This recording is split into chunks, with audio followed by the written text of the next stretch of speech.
Hi. First, I want you guys to notice my shirt.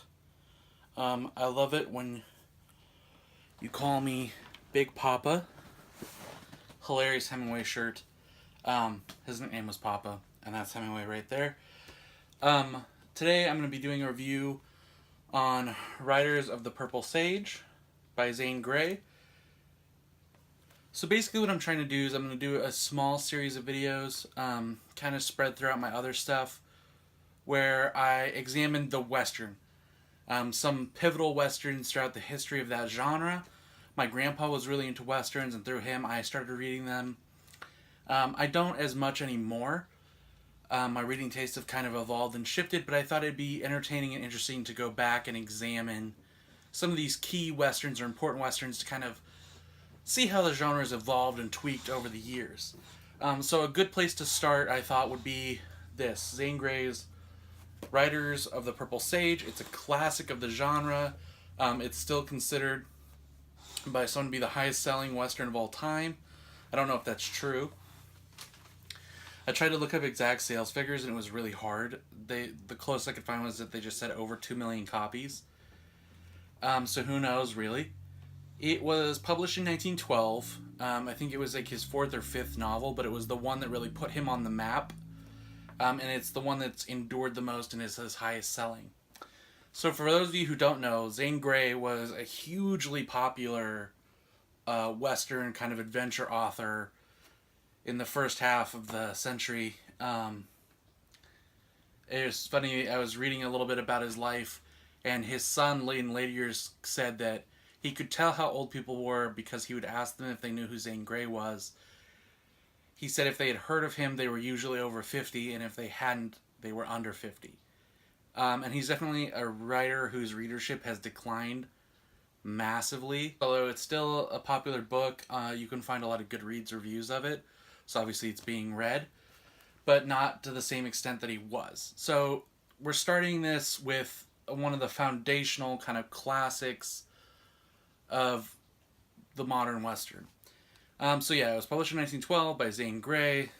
So Zane Grey became this larger-than-life kind of guy. Not only did he write, but he was a brand in and of himself. He kind of was a counterpoint to the Jazz Age.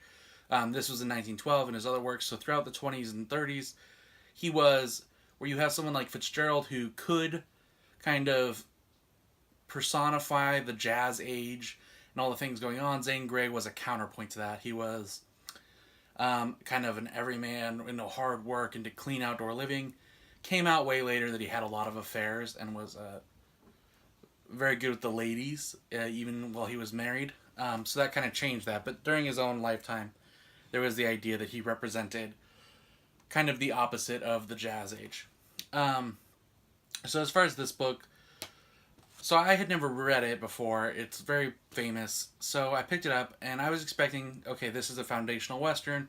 We're going to get the tropes. We're going to get a gunslinger. There's probably going to be a love story. There's probably going to be some kind of wilderness aspect. And there's going to be a bad guy and a good guy. So what we get is all of that, except in ways that are a little different from what I was expecting. It does definitely set up a lot of the themes that we're going to see throughout Westerns. Redemption, calling into question different views of morality, tying the West to religious experience, and really focusing on the effect of isolation on groups as well as on individuals. So the story focuses on, her name is Jane Withersteen. She's a young woman, she's Mormon. The book takes place in a corner of Utah called Cottonwoods, where there's like a Mormon village that has Gentiles or non-Mormons living there. And the book is hugely anti-Mormon. Understandably, there was a lot of outrage when it came out from the Mormon Church, the LDS, because it basically just bashes Mormons the whole book. It basically casts Mormon men as villains who hide behind religion in order to persecute women and non-Mormons. I don't think there's a single good Mormon character who's a man in here. As far as women, the main hero character Lassiter has good has respect for women and treats Jane nicely. I don't know, although sometimes the women are kind of cast as being pawns of the men or being so subservient that they can't take care of themselves. And that's kind of how they're portrayed. And even Jane, to an extent, even though she's this like independently wealthy kind of woman, she gets ruined by her community, or they attempt to. But also, she kind of doesn't do anything on her own. She follows the advice of Lassiter, who is this non-Mormon gunslinger who comes in and becomes the figure that is like the standard anti-hero. He has a code, he follows it. He is a good guy, but he does participate in the violence.